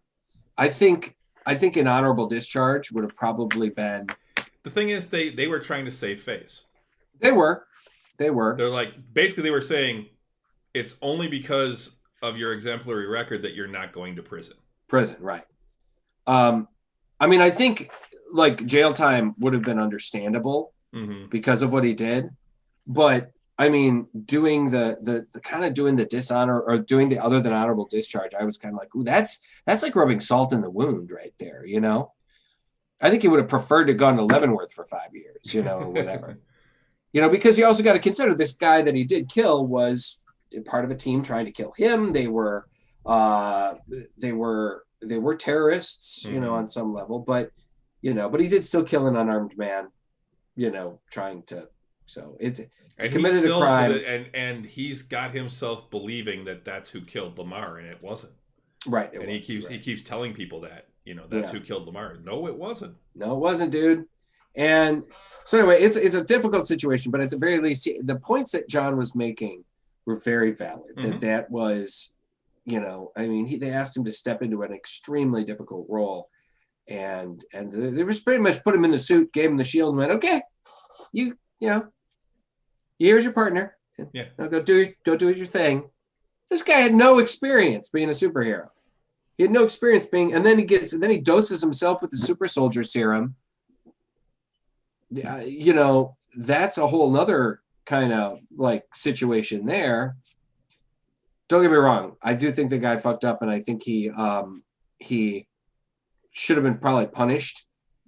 But at the same time, I think the government needed to take some responsibility for what happened there. But they weren't going to. No, they weren't. And that's part of what I think they're showing in this show is they're showing a realism. They're tackling subjects of one, like how military are treated. Yeah, a friend of mine had said he had posted a meme that was basically like, "Hey, can the director going or the showrunner going to Disney saying, hey, can you give me a bunch of money to make a show?" And they're like, "Sure," and just keep it light or whatever. And he's like, "Okay," and it's in the font of Bucky or Falcon and the Winter Soldier, it said racial inequality and how we treat our veterans. It was just like, yeah, exactly. Very, very appropriate. I will say this: Wyatt Russell put in another just phenomenal performance. He did. I mean, he has been, as much as I don't like John Walker, right? You're not supposed to like him. You're not supposed to like him, but Wyatt Russell playing that role has been phenomenal. I mean, the emotion that he's been showing, and what's been really interesting too is that sorry, shifting my desk a little bit here. He got so much venom when they first showed up that the internet basically went, "Who is this motherfucker?" You know, Yeah. and not my Captain America. Yeah, not my Cap. But as the show has progressed, I think the audience has become a lot more sympathetic to him and to what the guy is going through. You know, and I think at the end, I think we're definitely going to see more of John Walker. We're going to see him in the final episode, and I wouldn't be surprised if he shows up again at some later date in another movie. Yeah. As the U.S. agent. Well, and that's the thing. So he walks out, and he's out in the hall, basically sitting on a bench talking with his wife, and all of a sudden, somebody comes walking up in these high-heeled boots. Click. These boots are certainly not made for walking. Yeah, and it is Contessa Valentina Allegra de Fontaine. Yes. She is played by the lovely Julia Louis-Dreyfus. Yes, but you can call me Val for short. No, don't call me that. Just keep it in your head. Put that in your head. Now it's interesting that they went this direction with this this because in the comic books, Contessa Valentina Allegra de Fontaine is a we'll just call her Val. Val is Nick Fury's girlfriend through a lot of the story. Like she was basically a spy and counter spy for S.H.I.E.L.D. Was like assistant director at one point. Yeah. She was very high ranking, and she was I think she was married into Italian nobility or something like that. That's why she's got this long drawn out name. That's why she is a countess. She at various points has been like, now we're talking about the original Nick Fury too, the white guy from that was from World War II that had the Infinity Formula, so he was spry even though he was like 95 and things like that. And so the Infinity Formula is kind of like the Super Soldier Serum, but a little bit different. And she was his girlfriend for a very, very long time. And then there was at one point more recently, like maybe 10 years ago or so, where it was maybe she was more of a counter agent, or maybe she was more of a double agent. And there's a lot of things that were confusing about her, but she has been a long-standing character. I mean, Nick Fury was kind of originally introduced as like America's version of James Bond. And she was his Bond girl. Yeah. And so introducing her at this point is very interesting because maybe they want another character that's similar to Nick Fury, but not him. She was Madam Hydra. Yes, at one point. More recently, she was. And then they found out that she was actually a triple agent and supposedly had been working for Russia too. Which she was supposed to originally be seen in Black Widow. Yes. But due to COVID and the way things got delayed, this is her introduction instead of being introduced in Black Widow. So we're going to see her again in Black Widow. Correct. And now they also stated, my guess too is like in the original comic, I keep going back to the original source material. The character that was introduced during the time when Captain America, when Steve Rogers was basically asked, like he gave up the shield and gave up his identity and John Walker became Captain America in the comic book. There was a woman that worked for the Commission on Superhuman Affairs. Her name was Dr. Valerie Cooper. But Dr. Valerie Cooper ends up showing up as a supporting character in a bunch of different comics later. She was very instrumental in X Factor when X Factor was a team of mutants that worked for the government. She was like their liaison, their governmental liaison. And like I said, her name was Dr. Valerie Cooper. We have Dr. Valerie Cooper. We have Valerie,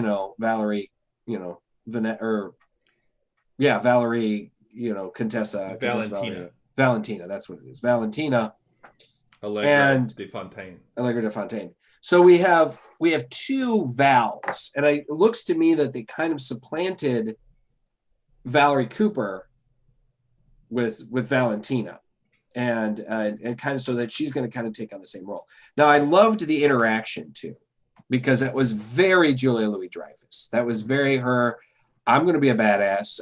Marvel's giving me the opportunity to be a motherfucking badass. So I'm going to do it. She hands the wife the card and doesn't have anything on it. Well, yeah, you don't find that out till later though, and she's like, right. And she's basically just telling you, I think you're still meant for big things, and Yeah. we know you don't have the shield. There's, little secret, it's not really the government's. Yeah, it's not really government's property. Apparently, it was on loan or whatever from Wakanda, because it's a big piece of fucking vibranium. You know, it's a big frisbee made out of fucking vibranium. So that was really cool. It's like your second best decision would be to answer the phone when I call. You know, and you're like, oh. And then he like looks at the card and he's like, "There's nothing on it." Right. After she's already walked away. So yeah, my guess is like the number will light up or something when she's ready for whatever. But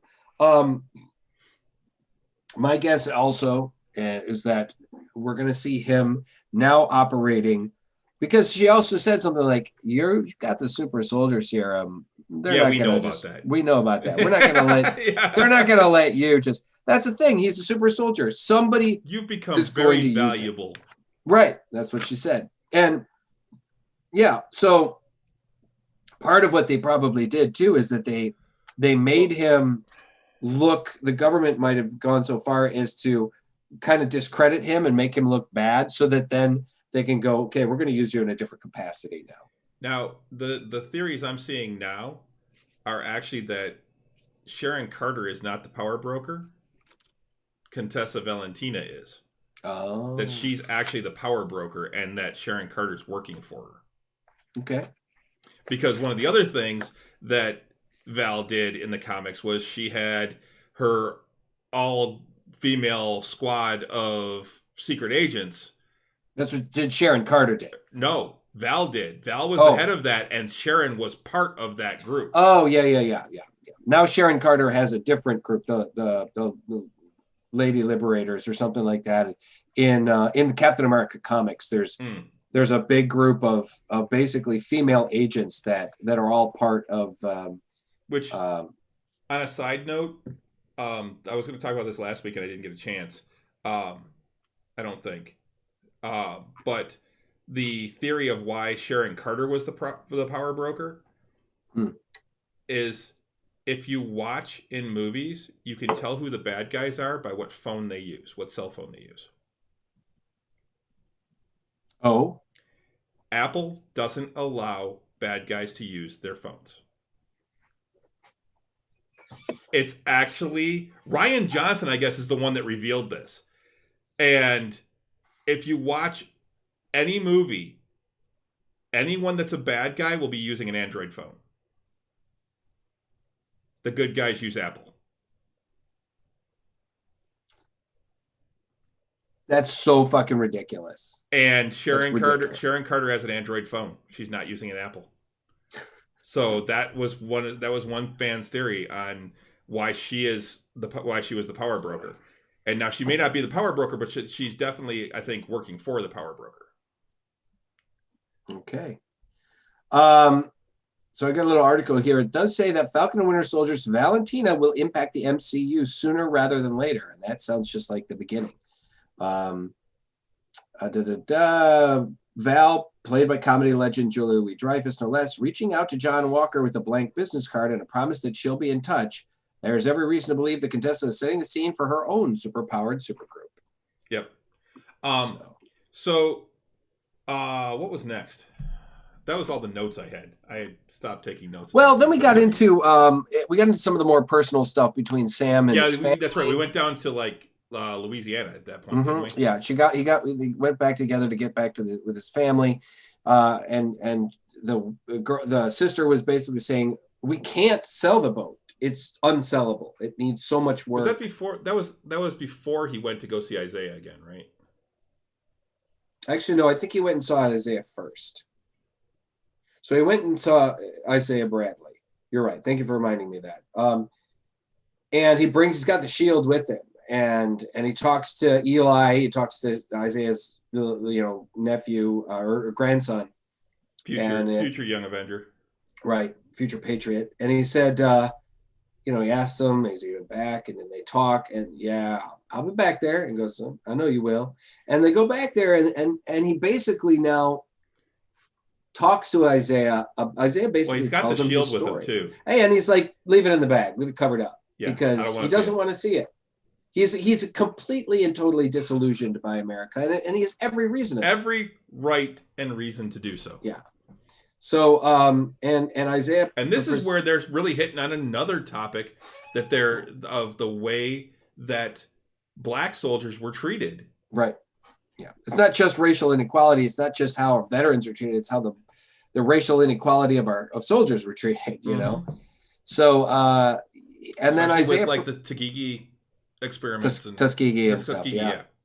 And so Isaiah proceeds to tell him his story, and it was ugly. It was horrible. He talked about how they tested the serums on people. People were dying, but then some of them survived, and they kept telling them what it was. It was, it was tetanus or vitamins. Mm-hmm. And finally, he figures out that, okay, I'm stronger and I'm faster and everything. And but he hears something about, and then they said, I think it was that they did end up sending him on missions. Yeah, they sent him and some of the other guys on missions. And then they found out that 2 of the guys got captured. Right. So Isaiah broke protocol, and he broke disobeyed orders to go after them and go and save. Yeah, because he heard the brass talking about just bombing the POW camp to cover up the evidence. Cover it up. So he went in and he saved those guys, and then ended up getting convicted and going to Leavenworth for 30 years. He was in prison for 30 years. They basically said he died, and they put him in prison. Told his wife that he had died. And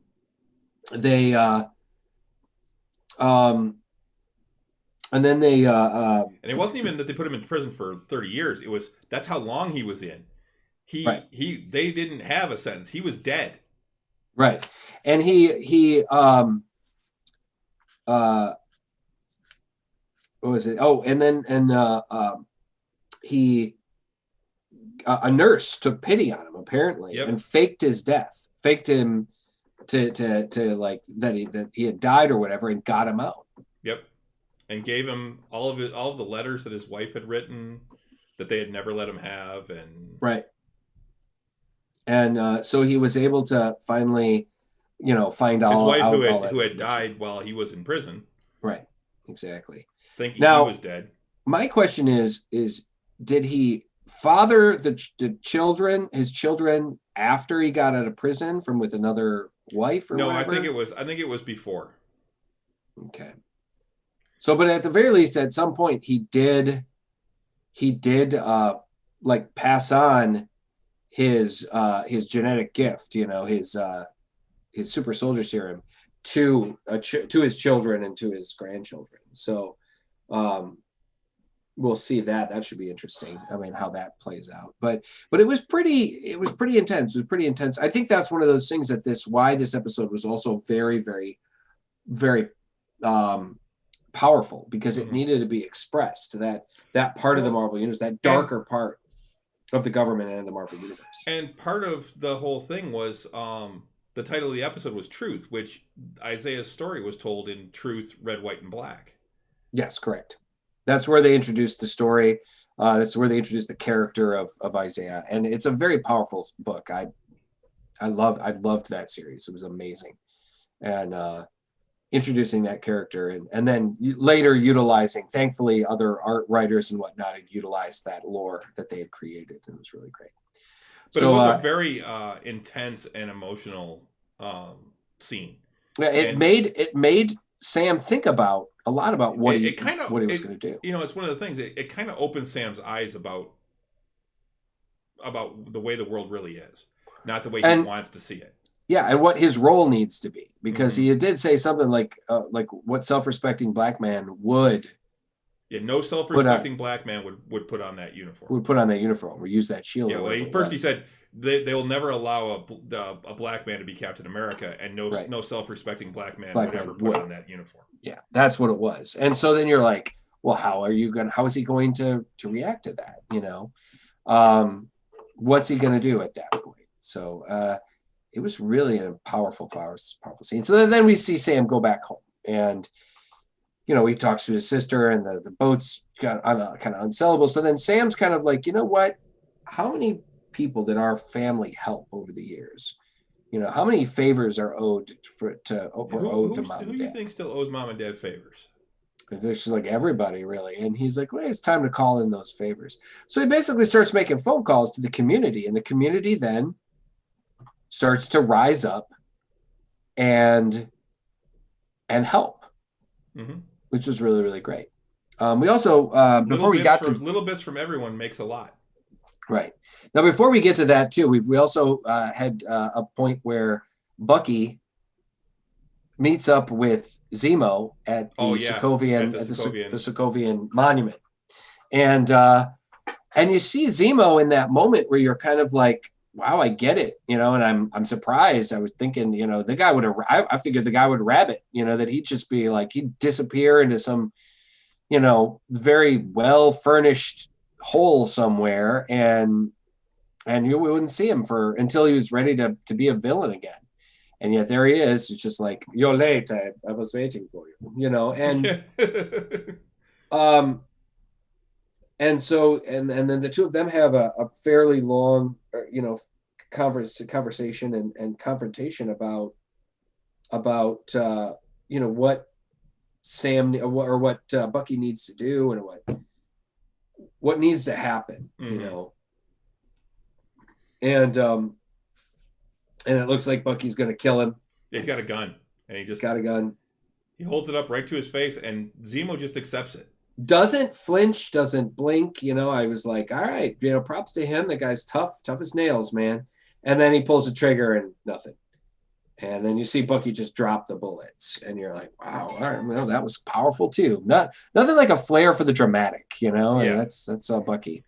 And then he turns him over to the Dora Majale. Dora Majale. I keep messing it up. Yeah. I keep messing it up. But the Wakandan ladies. Yeah.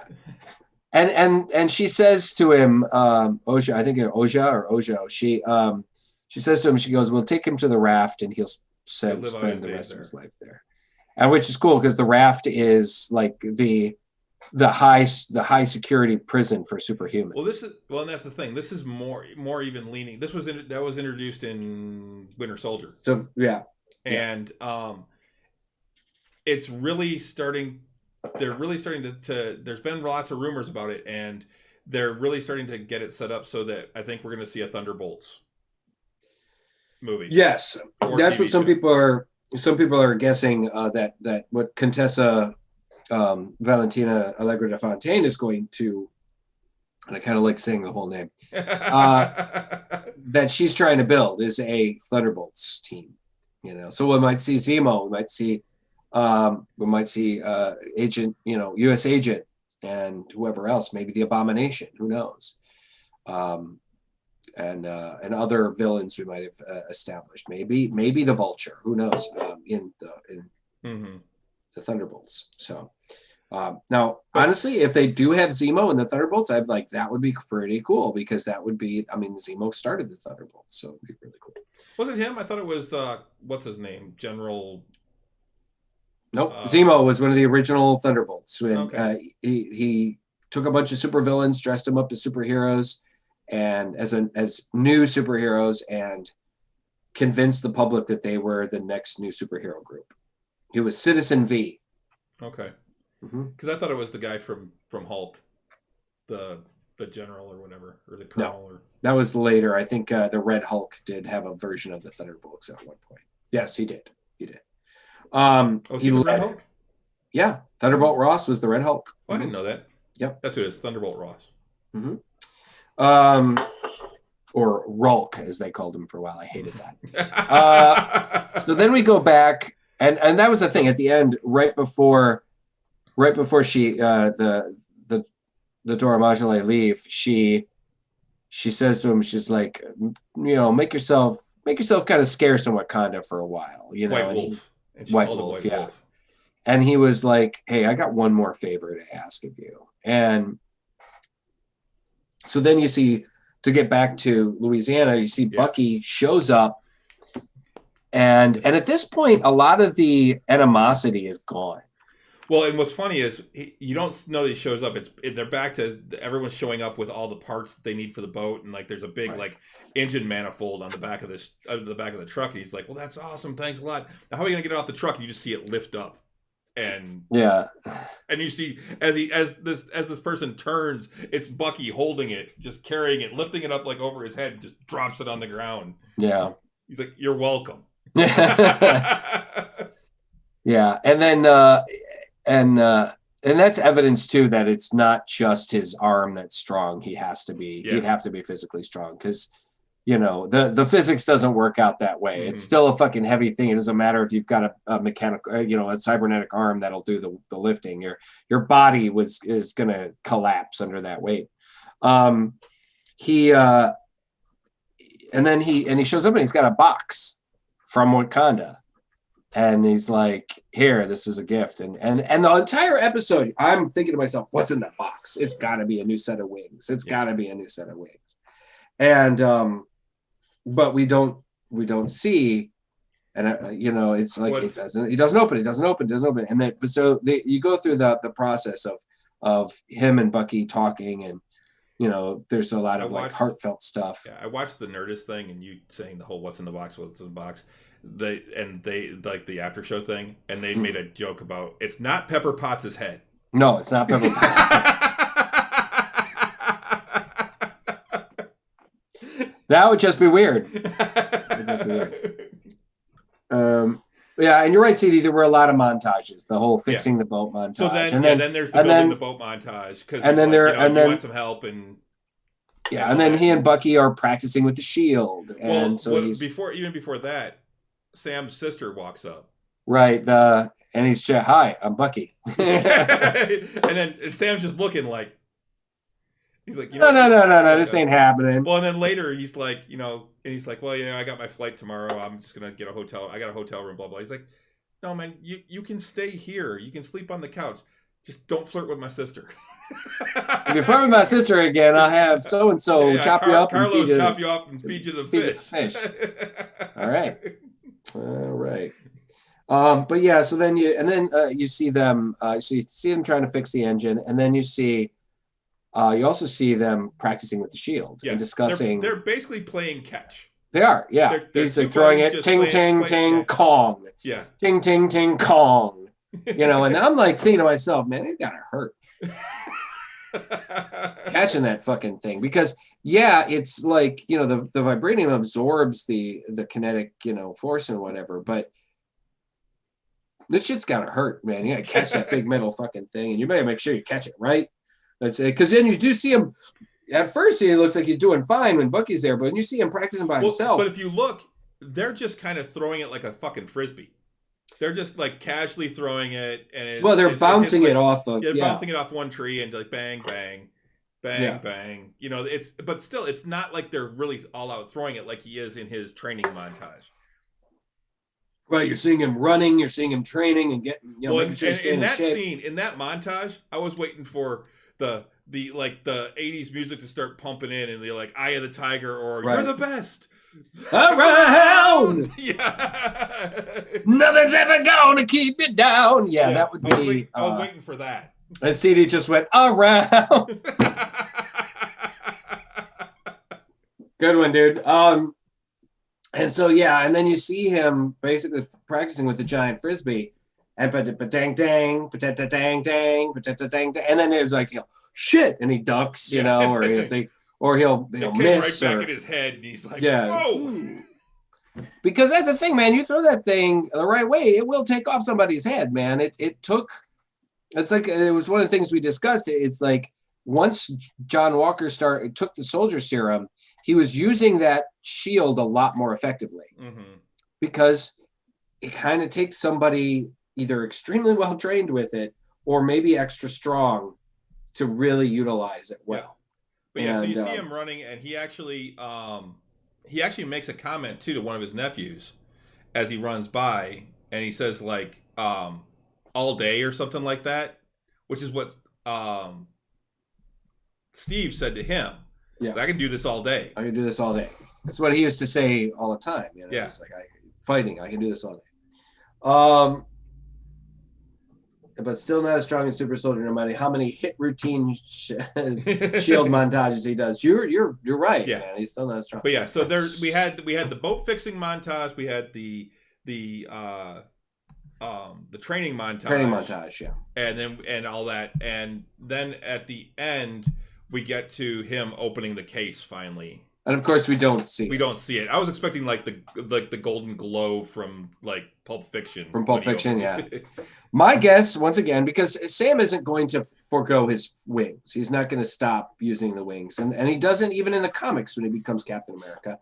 It's still a big part of him because it's part of his fighting style, and it's part of kind of what he does as a superhero. So, it's going to help him compensate for the fact that he can't run as fast as a super soldier, and that's what he does. So my guess is Bucky basically had the Wakandans build him a new set of wings. I think it's a cap suit. I think it's a cap suit with a set of wings. And it may have the wings. Yeah. But they'll be the Wakandan wings. Right. That aren't going to just get ripped off. Right. They're going to be vibranium. They're going to be much more powerful. They're going to be, Shuri built them. Yeah, Shuri built them. I mean, because that's the thing. One of my friends was saying, yeah, he's got the Stark tech and the thing. I'm like, first of all, those wings didn't start out Stark tech. Mm-hmm. In Civil War, in Winter Soldier, when he was introduced, it was an Air Force experimental flight pack. It wasn't Stark tech. Now Stark probably sure as hell wasn't Hammer tech because it wasn't Hammer tech either. No, because it worked. But I'm right. I'm sure because it worked. I'm sure that once he became an Avenger and it was on the Avengers team, Stark probably redesigned them and refined them and gave him like Red Wing and some of his other things. Red Wing is all Stark tech. Right. It fits with what Spider-Man has with his drone and stuff. I'm sure Tony probably took a look at the design and went, I can do better. I can do that. I can fix that. We can change it. We can do that. And Sam's not going to say no. He's a fucking upgrade, So, you'll notice that Sam in Civil War, he carried 2 guns that he was, shooting while he's flying. After that, he didn't use them again.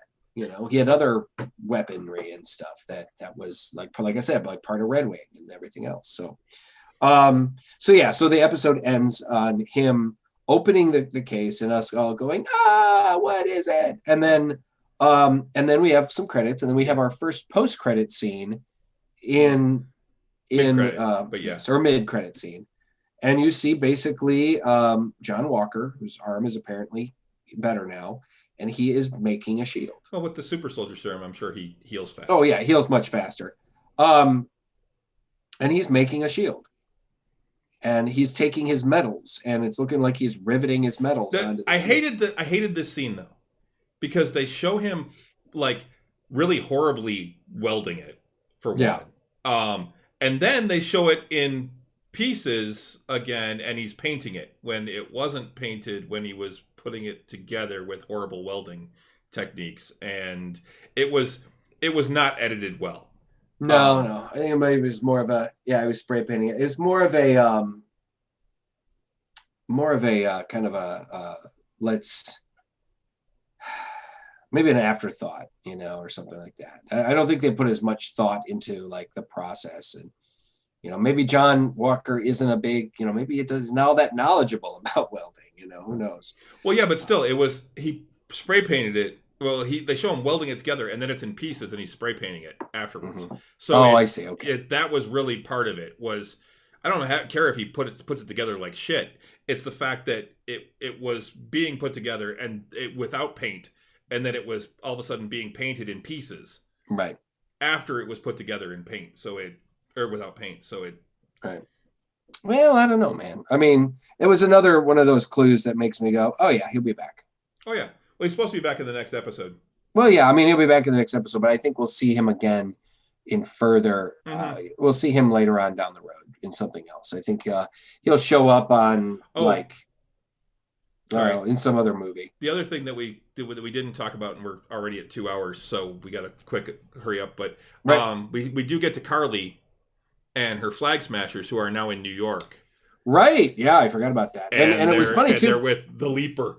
Yeah, they're with Batrick. And the thing about it too is at one point you hear, you see a conversation where Sharon is on the phone. Yes. And she's like, I don't care. If it weren't for me, you'd still be rotting in that Albanian prison, I think is what she had said. Or Belgian prison or something like that, or Albanian prison. And Batrick he's supposed to be French. And I think, don't they speak French in Albania or something like that or whatever? Yeah, but he is he's a terrorist. He's like a French, he's actually a savant specialist. And in the comics, and he's always been this kind of swashbuckling kind of attitude and kind of a screaming, like the kind of guy. He was a Captain America villain, but he was one of those guys that was more like kind of really respected Captain America, even if he was like they came up against each other a lot. He was like one of those like, oh, come on, Capitan, I am happy to trade blows with you again. Even though he was a mercenary and kind of an asshole. But anyways, it made me think again about Sharon knows something. She's doing something. She's got an agenda as well. And we see Batrick basically teaming up with the Flag Smashers, giving them weapons to go after the GRC. Right. Which we then see the GRC getting attacked. Right. And her lieutenant is like, wait, we're teaming up with criminals now? And she goes, haven't you heard? We are the criminals. Yeah. And basically he says, I don't care about your politics. I just want to kill the Falcon. Right. So it should be interesting to see. I'm really excited to see the end of this and see how this all shapes up. Mm-hmm. And maybe I'll have to call Scott and see if he wants to be on the show again. And he already said he wanted me for the finale and see his take on it. And but it was I think we're going to look at a really great final episode, and we're going to see a great episode that is going to really going to lead into a lot more things. I think this show, just like WandaVision, it's building up more things that we're going to see in the movies. Yep. These shows are turning into kind of world building stuff. Yep. So I'm really excited to see what they're going to do with She-Hulk and Moon Knight and some of these other things that we got coming down the pipe as well. So, I don't know. You got anything else? We should probably wrap things up. We should wrap things up. We're at 2 hours. We are at 2 hours, guys. Thanks for joining us again tonight. It was a rough week. It was a tough week, but just make sure that you take care of yourselves. COVID-19 is not a joke. It is out there. It is hurting people. Wear your masks. Get vaccinated. I have been fully vaccinated. Chris got his second shot today. Take a nap. You're going to need it. I'm going to bed like almost immediately after this. So right. Take care of yourselves out there, guys, because it's rough. You notice I only had one beer tonight, so I'm drinking water otherwise. Good. Get hydrated. But guys, you can join us. You can join us each week here on Twitch at 8 o'clock on our Drinking Nerds channel. It's later on. This same episode will be put up on YouTube as long as Chris remembers. Yeah, I got to put last week's up still. That'll be up tomorrow. We have our Tavern Night show this Friday night at 7 o'clock on this channel, our D&D show. You should tune in, check us out, watch us play, or listen to us play D&D for 4 to 5 hours. If you can't make it the whole time, I understand, but we also put that show up on YouTube as well later on if you want to get caught up. Otherwise, you can also find us on all the places you find quality podcasting. Ladies and gentlemen, we're on iTunes, the Google Play Store, Spotify, iHeartRadio, Stitcher, radio.com, and you can also stream and download all of our episodes at nerdswithalcoholshow.com. Yeah, and you can also follow us on most of the social medias. We're on Facebook, Nerds with Alcohol Show, Twitter, Drinking Nerds, Instagram, Drinking Nerds. We're also on Untapped, or at least I'm on Untapped. Drinking Nerds, just send us a friend request and we will get you added. Also, right here on Twitch, if you don't follow us, please give us a follow. We could really use it. And you'll get notified that way when we actually go live. I also put it up on Twitter and Facebook when we were going live. So exactly. But yeah, this Friday, Tavern Nights, be a good time. Yeah. Ghost and CD, thanks for joining us tonight. And we got this Jammy. He said hi like at one point.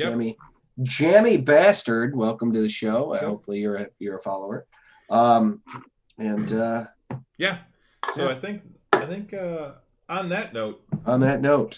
Until next time. Slancha. Oh, that was a good one. That was all right. Okay. All right. Have a good night. Good night.